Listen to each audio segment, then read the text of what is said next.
আসসালামু আলাইকুম। সবাই কেমন আছেন? আশা করি সবাই ভালো আছেন। আজ আপনাদের জন্য নিয়ে এসেছি গল্পের দ্বিতীয় পর্ব। আশা করি গল্পটি আপনাদের ভালো লাগবে। তাহলে চলুন শুরু করা যাক। তাই কথা না বাড়িয়ে খাটের এক কোণে শুয়ে পড়ে। হঠাৎ মাইশা কেঁদে ওঠে। আমি ওকে কোলে নিয়ে রুমের মধ্যে হাঁটছি। হঠাৎ ফাহিম বলে, চোখের সামনে প্রাক্তনকে তার বউয়ের সাথে দেখে তোমার বুঝি খুব কষ্ট হচ্ছে। আচমকা এই কথা শুনে আমি দাঁড়িয়ে পড়ি। ব্যাপারটা কি হলো? আমি মনে মনে বলি, চোখের সামনে প্রাক্তনকে তার বউয়ের সাথে দেখলে অবশ্যই কষ্ট হয়। কথাটা উনি ভুল বলেনি, তবে উনি কি করে নিশ্চিত হলো নীলের সাথে আমার সম্পর্ক ছিল? আমি কিছু বলে ওঠার আগেই ফাহিম আবার বলে, আমি বুঝি প্রিয় মানুষকে হারানোর কতটা কষ্ট। তাই তোমার কষ্ট কিছুটা দূর করার জন্য তাকে তোমার চোখের সামনে থেকে সরিয়ে দেওয়ার ব্যবস্থা করছি। ততক্ষণে মাইশা ঘুমিয়ে গেছে। আমি ওকে শুইয়ে দিয়ে উনাকে বললাম, আপনি কি করে জানলেন নীলের সাথে আমার সম্পর্কের কথা, আর কি ব্যবস্থা করেছেন আপনি? ফাহিম বলে, স্বামীর কাছে অতি সহজে প্রাক্তন ছিল, সেটা মেয়েরা স্বীকার করে না। কিন্তু তুমি কেন করলে? আমি বললাম, আমি তো বলিনি যে নীল আমার প্রাক্তন ছিল। আর ওই যে আপনি বললেন আপনি আমার স্বামী, তাই স্বীকার করতেই পারি। ফাহিম বলে, ও আচ্ছা, তবে শোনো, শেষবারের মতো আমি আর ঈশা 3 মাস আগে রেস্টুরেন্টে গিয়েছিলাম। সেখানে তুমি নীলের সাথে ছিলে, তখন দেখেছি। আমি অবাক হয়ে বললাম, এক দেখাতে আমাকে মনে রেখেছেন? ফাহিম বলে, মনে রাখার মতো ঘটনা ঘটেছিল সেদিন, তাই মনে রেখেছি। আমি আরো অবাক হয়ে বললাম, কি ঘটেছিল মানে? বুঝলাম না, বুঝিয়ে বলেন। ফাহিম বলে, নীল তোমার মুখের উপর ফুলের তোড়াটা ছুঁড়ে না মারলে হয়তো সেদিনের তোমার অসহায় মুখটা মনে থাকতো না। ওনার কথা শুনে কষ্টে বুকটা ফেটে যাচ্ছে, তাই দেয়ালের দিকে কাত হয়ে শুয়ে পড়লাম, যাতে আমার কষ্টের সাক্ষী কেউ না থাকে। ওনার কথা শুনে অতীত মনের ভেতর চাগার দিয়ে উঠল। নীলের সাথে সম্পর্ক ছিল 1 বছরের, যদিও 1 বছর হওয়ার আগে থেকেই নীল আমাকে এড়িয়ে চলছে। 3 মাস আগে আমাদের সম্পর্কের 1 বছর হয়েছিল। সেদিন রেস্টুরেন্টে নীল আর আমি বসে আছি। নীল আসার পর থেকেই ফোন নিয়ে ব্যস্ত। আমি কোনো কথা বললে হ্যাঁ বলে যাচ্ছে। তারপর জোর করে ওর হাত থেকে ফোনটা টেনে নিতেই নীল রেগে যায়। নীল বলে, কোন অধিকারে আমার ফোন নিয়েছো? জানো না কারো পার্সোনাল জিনিসে হাত দিতে নেই? আমি বললাম, ফোনে কি এমন কাজ করছো যে আমি দেখতে পারবো না? নীল বলে, সব কথা তোমার জানার দরকার নেই। আর হ্যাঁ, তোমার সাথে সম্পর্ক সামনের দিকে এগোনো যাবে না। আমি তো ওর কথা শুনে অবাক হয়ে গেলাম। ভেবেছিলাম ও মজা করছে। তারপর আমি সিরিয়াসলি বললাম, কেন, তুমি কি আমাকে ভালোবাসো না? নীল তার উত্তর না দিয়ে বলে, আমি বিদেশে চলে যাচ্ছি। এমন সময় নীলের ফোনে কল আসায় সে রেস্টুরেন্ট থেকে বের হয়ে যাবে। তখনই ওর হাত ধরে ফুলের তোড়া দিয়েছিলাম, কিন্তু ও কি করলো, অনেক লোকের সামনে আমাকে অপমান করে চলে গেল। আজকে কথাগুলো মনে পড়তেই আবার কষ্ট হচ্ছে। কিছুক্ষণ কেঁদে নিজের কষ্ট হালকা করলাম। একসময় ঘুমিয়ে পড়লাম। সকালে ঘুম থেকে উঠে ফ্রেশ হয়ে শাশুড়ি মায়ের সাথে সকালে নাস্তা বানাতে তাকে সাহায্য করছি। তখনই বাচ্চার কান্নার শব্দ শুনে রুমে আসতে ফাহিম বলে, রুমে আসতে এতক্ষণ সময় লাগে? কানে শুনতে পাও না নাকি যে ও কান্না করছে? আমি বললাম, আমি তো কাজ করছিলাম। ফাহিম বলে, কি যে কাজ করো জানা আছে আমার। বাচ্চা সামালতে পারে না, তার আবার বড় বড় কথা। ওনার কথার উত্তর না দিয়ে মাহিরাকে কোলে নিলাম। সাথে সাথে ওর কান্না বন্ধ হয়ে গেল। আমি মাহিরাকে নিয়ে রুম থেকে বেরোতে যাব, তখনই উনি বলে, এই মেয়ে, এই তুমি নিজেকে কি খুব চালাক মনে করো? হ্যাঁ, মাহিরাকে নিয়ে চলে গেলে একটু পর মাইশা কাঁদবে, তাতে আমার ঘুম হবে না, তাই মাইশাকে রেখে যাচ্ছ। আমি বললাম, না মানে, ও তো ঘুমোচ্ছে। ফাহিম বলে, ও ঘুমোচ্ছে বলে কি ওকে দেখতে হবে না? যদি আমার মেয়েদের দায়িত্ব নিতে না পারো, তাহলে বাড়ি থেকে বিদায় হও। কোনো সৎ মা আজ পর্যন্ত ভালো হয়নি, আর এ যুগে উনি আসছে, যত সব। আমি ওনার কথা শুনে বাচ্চা দুটোকে কোলে নিয়ে রুম থেকে বেরিয়ে গেলাম। সকাল সকাল ওনার খারাপ ব্যবহার, আবার এদিকে নীলের মুখ দেখা, মনে হচ্ছে আমার কলিজায় কেউ যেন ছুরি ধরে আছে। নিজের চোখের জল আর ধরে রাখতে পারলাম না। এদিকে মীরা ঘুম থেকে উঠে আমার কাছে এসে আমার চোখে পানি দেখে বলে, আপু, তুই কান্না করছিস কেন? আমি বললাম, আরে না, চোখে মনে হয় কি যেন পড়েছে। মীরা বলে, মিথ্যে বলছিস তুই, ফাহিম ভাইয়া নিশ্চয়ই তোকে কিছু বলেছে, তাই তো? আমি চুপ করে রইলাম, কিছু বললাম না। মীরা বলে, কেন শুধু শুধু এই বিয়েটা করলি? আমি বাচ্চাদের দেখিয়ে বললাম, এই যে দেখছিস 2টি ফুল, তুই তো জানিস ছোট বাচ্চা দেখলেই আমার কোলে নিতে ইচ্ছে করে, আর আমি তাকেও দেখিয়ে দিতে চাই যে আমিও ভালো আছি। মীরা বলে, সে কে ছিল?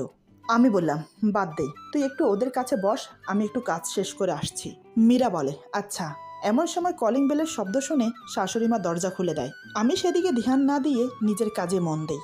একসময় আমি কাজ শেষ করে ড্রয়িং রুমের দিকে আসতেই দেখি আমার বাবা মা, মীরার বাবা মা এবং নীলের মা বাবাও এসেছে। সবকিছুই ঠিক আছে, কিন্তু আমার মা বাবাকে দেখে তো আমার ভয় করছে, কারণ তারা নীলকে চেনে। তারা নীলকে দেখলে তো মীরা সব জেনে যাবে। এখন কি করব ভেবে পাচ্ছি না। সবার সাথে দেখা হওয়ার আগে আমার নীলের কাছে যাওয়া উচিত। ও যাতে আমার মা বাবার সামনে না যায়। এমন সময় ফাহিমের সাথে নীল ড্রয়িং রুমে প্রবেশ করতেই আমার বাবা বলে, তুমি আমার মেয়েকে ঠকিয়ে মীরাকে বিয়ে করেছো? তোমার লজ্জা হওয়া উচিত।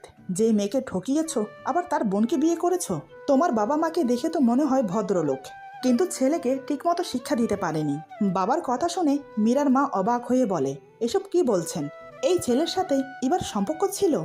বাবা বলে, হ্যাঁ, ইবা আমাদের কাছ থেকে কখনো কোনো কিছু লুকিয়ে রাখেনি। ওদের সম্পর্কের কথা জানানোর পর আমি ছেলেটার ব্যাপারে খোঁজ খবর নেই, সব ভালো শুনি। তারপর বিয়ের ব্যাপারে কথা বলার জন্য পরিবারের কাছে যাব, তখনই ইভা জানায় ও নীলকে বিয়ে করবে না। তখন বুঝতে না পারলেও এখন বিয়ে না করার কারণ বুঝলাম।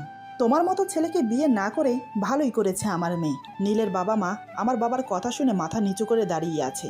কি বলবে, তারা কোনো ভাষা খুঁজে পাচ্ছে না। মীরার বাবা বলে, ছি ছি ছি, তোমাকে আমার মেয়ের জামাই ভাবতেও লজ্জা করছে। ফাহিম বলে, আঙ্কেল, যা হবার হয়ে গেছে, এখন ওদের বিয়ে মেনে নেন, ওরা সুখী হবে। মীরার বাবা বলে, অসম্ভব। যে ছেলে ইবার ভালোবাসার মূল্য দেয়নি, ও কি করে সংসারের মূল্য দেবে? ফাহিম বলে, দেখুন আঙ্কেল, নীলের অতীত ইভা আর বর্তমান মীরা। অতীতের কথা ভেবে বর্তমান নষ্ট করা ঠিক না। আর হ্যাঁ, এখন এবার বিয়ে হয়ে গেছে, ও কিন্তু নীলের জন্য বসে থাকেনি।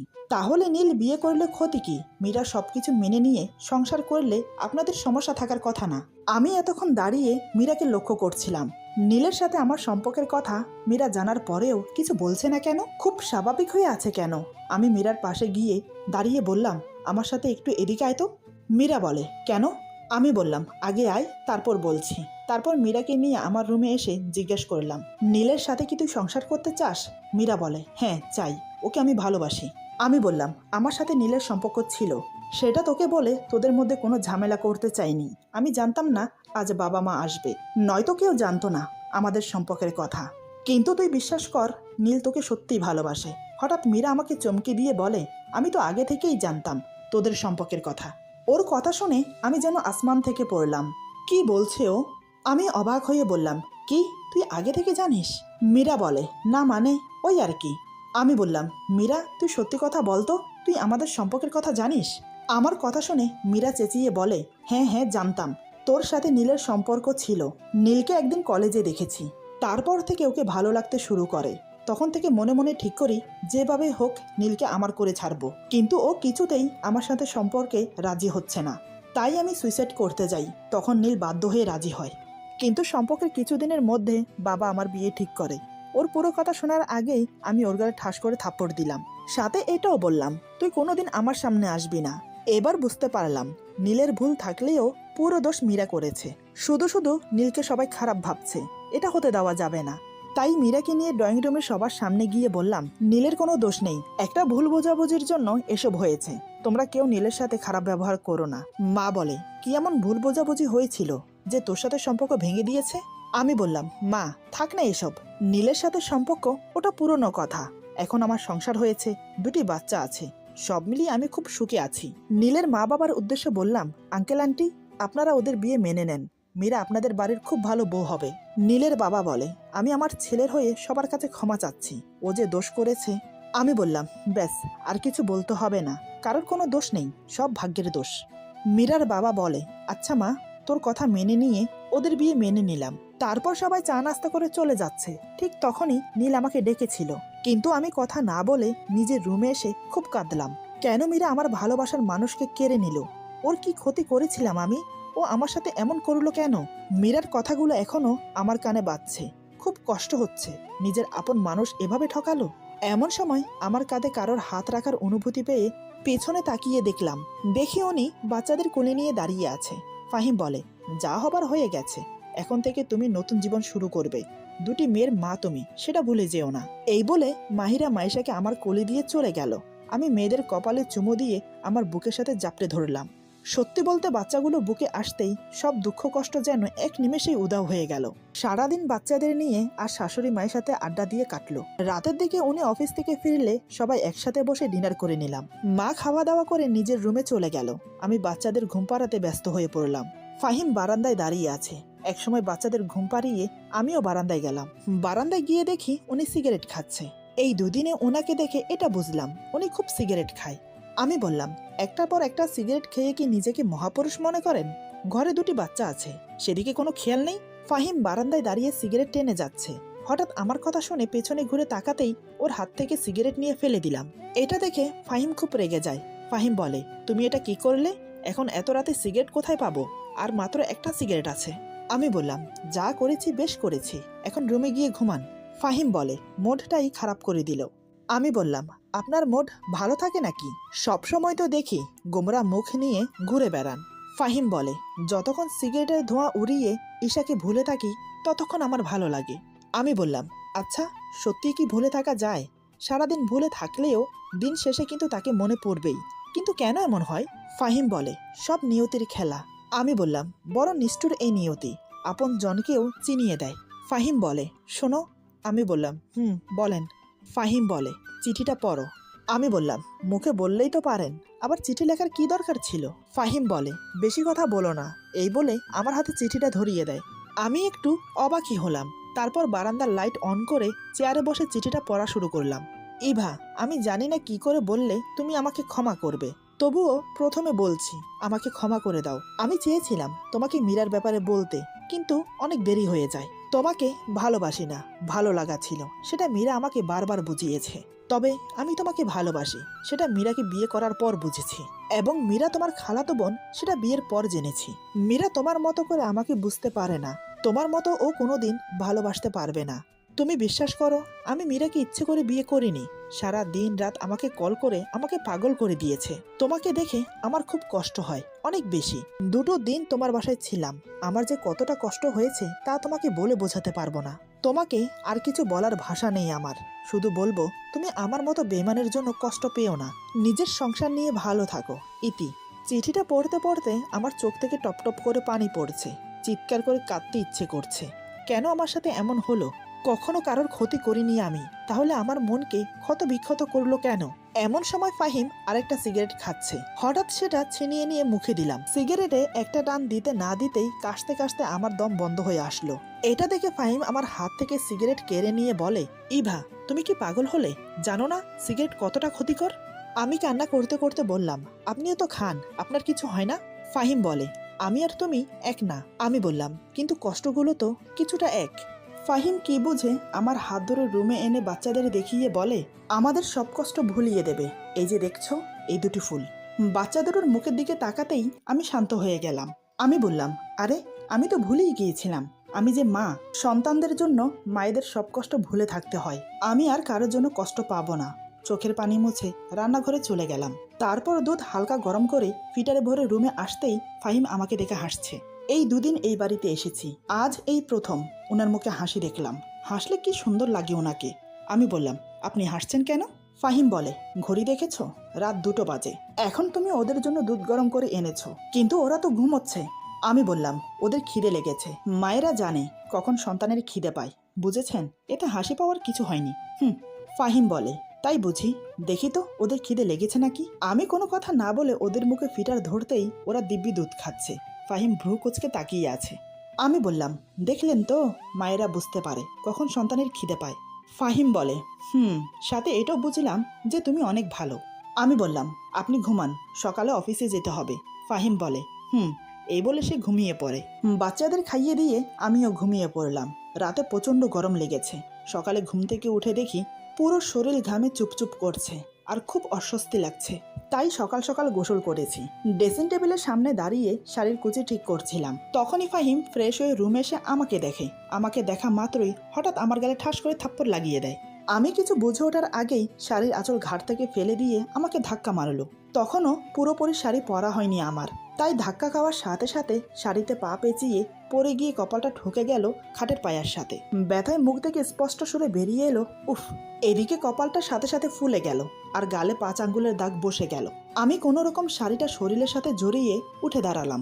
ফাহিম বলে, আমার উপর স্বামীর অধিকার দেখাবে না এবং আমার রুমের কোনো কিছুতে আমার অনুমতি ছাড়া হাত দেবে না।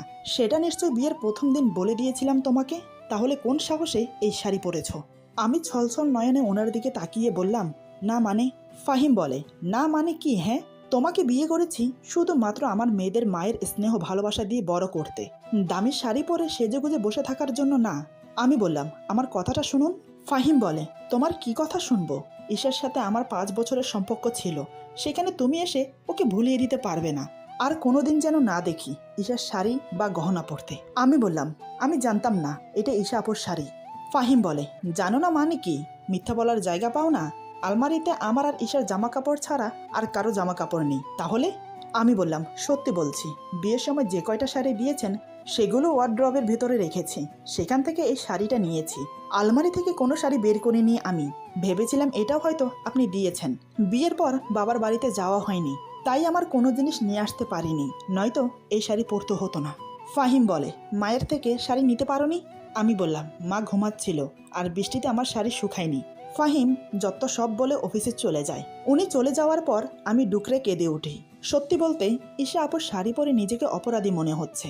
আমার জন্য উনি আজকে আবার কষ্ট পেল। হয়তো বিশ্বাস করেনি যে আমি জেনে বুঝে শাড়ি পরিনি। ভাগ্য এতটাই খারাপ যে মনে হচ্ছে কারোর ভালোবাসা পাবো না। নিজের কষ্ট নিজের মধ্যে রেখে মাকে কল দিলাম। কল রিসিভ হতেই আমি বললাম, হ্যালো মা। মা বলে, কি রে, কি হয়েছে তোর? আমি বললাম, কই কিছু না তো, তুমি কাউকে দিয়ে আজকেই এখনই আমার সব জিনিস পাঠিয়ে দাও। মা বলে, আচ্ছা দেব, কিন্তু তোর কি হয়েছে? কণ্ঠটা কেমন যেন লাগছে। আমি বললাম, মা কিছু হয়নি, বাসার সবাই ভালো আছে? মা বলে, হ্যাঁ আছে। আমি বললাম, এখন রাখছি, পরে কথা হবে। এই বলে ফোন কেটে দিলাম। মায়ের সামনে বেশি কথা বললে নিজের কষ্ট চেপে রাখতে পারতাম না, কিন্তু মা ঠিক বুঝে গেছে আমার কষ্ট হচ্ছে। এদিকে আমার চোখের পানি দেখে মাহিরা কেঁদে ওঠে। ওর কান্না দেখে আমি চোখ মুছে ওকে কোলে নিয়ে বললাম, আমার শোনা মা, কাঁদে না, দেখো তোমার মা হাসছে, তুমি আমার ভালো মেয়ে তো, হাসো। মাহিরার সাথে কথা বলতে বলতে মাইশাও ঘুম থেকে উঠে গেছে। বাচ্চাদের শাশুড়ি মায়ের কাছে দিয়ে দুধ গরম করে ওদের খাইয়ে দিতে দিতে মা আমার সব জিনিস পাঠিয়ে দিয়েছে। ঈশা আপুর শাড়ি চেঞ্জ করে নিজের একটা 3 পিস পরে নিলাম। উনি সকালে না খেয়ে অফিসে চলে গেছেন। হয়তো সারাদিন রাগ করে কিছু খাইনি, আমার ভুলের জন্য উনি শাস্তি পাচ্ছেন, তাই আমিও না খেয়ে আছি। সারাদিন রুমে ভালো লাগছে না, তাই সন্ধ্যায় বাচ্চাদের নিয়ে মায়ের রুমে তার সাথে বসে গল্প করছি। এমন সময় ফাহিম বাড়িতে ফিরে কাউকে দেখতে না পেয়ে ডাকতে শুরু করে, মা, ও মা, কোথায় তুমি? মা বলে, সন্ধ্যাবেলায় কি এই বাড়িতে ডাকাত পড়েছে যে তুই চিল্লাপাল্লা শুরু করেছিস? ফাহিম বলে, বাসা পুরো ফাঁকা ফাঁকা লাগছে কেন? আর সবাই কোথায়? মা বলে, আমার রুমে আছে, চলে আয়। মায়ের রুমে আমাকে দেখে বিছানার উপর অনেকগুলো শপিং ব্যাগ রেখে বলে, ব্যাগে কয়েকটা ড্রেস আছে, সেগুলো দেখে নাও, পছন্দ হয় কিনা, নয়তো চেঞ্জ করে আনবো। আমি মাকে উদ্দেশ্য করে বললাম, মা, আপনার ছেলেকে বলে দেন আমার ড্রেস লাগবে না। মা বলে, তোরা তোদের রুমে গিয়ে যত ইচ্ছে ঝগড়া কর, আমার রুম থেকে এখন যা। আমি বললাম, মা, আমি আপনার কাছে ঘুমাবো। আমার কথাটা শুনে ফাহিম বাচ্চাদের কোলে নিয়ে নিজের রুমে চলে গেল। অমনি আমার মেয়েরা কান্না শুরু করে দিল। শাশুড়ি মা মুচকি হেসে শপিং ব্যাগগুলো আমার হাতে ধরিয়ে দিয়ে রুমে পাঠিয়ে দিল। সকালে আমাকে রাগ দেখিয়ে অনেকগুলো কথা শোনালো, থাপ্পড় মেরে ধাক্কা পর্যন্ত মেরে ফেলে দিল। তাই আমিও এখন একটু রাগ দেখাবো। এইসব ভেবে রুমে গিয়ে শপিং ব্যাগগুলো বিছানার উপর ছুঁড়ে মেরে ওনাকে বললাম, দামি শাড়ি পরে সেজেগুজে বসে থাকার কোনো ইচ্ছে নেই আমার। আমার অনুমতি ছাড়া আমার জন্য কোনো জিনিস কখনো আনবেন না। আমার রাগ দেখে ফাহিম বলে, আমার সাথে রেগে কথা বলবে না একদম। আমি বললাম, আপনার সাথে কথাই বলবো না, তাহলে হবে তো? ফাহিম বলে, বেশি বোঝো তুমি, তাই না? আমি বললাম, কথা বললেও দোষ, আবার কথা না বললেও দোষ? ফাহিম বলে, হ্যাঁ, কোনো কথা না, খাবার বারো, যাও। আমি কথার উত্তর না দিয়ে রুম থেকে বেরিয়ে গেলাম। টেবিলে খাবার বেড়ে রেখে আবার রুমে চলে আসি। আমি আসতেই ফাহিম বেরিয়ে গেল। একটু পরে দেখি ফাহিম একটা প্লেটে খাবার নিয়ে রুমে চলে আসে। ফাহিম বলে, খেয়ে নাও। আমি বললাম, খাবো না। ফাহিম বলে, আমাকে দিয়ে বেশি কথা বলিও না। আমি বললাম, আপনাকে তো বলিনি আমার সাথে কথা বলতে।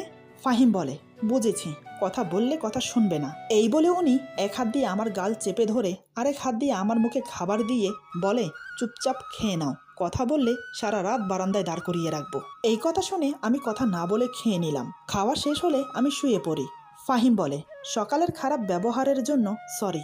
আমি বললাম, ঠিক আছে, কিন্তু আপনার দেওয়া কোনো জিনিস আমি নেব না। ফাহিম অবাক হয়ে বলে, কেন কেন? আমি সরি বললাম তো।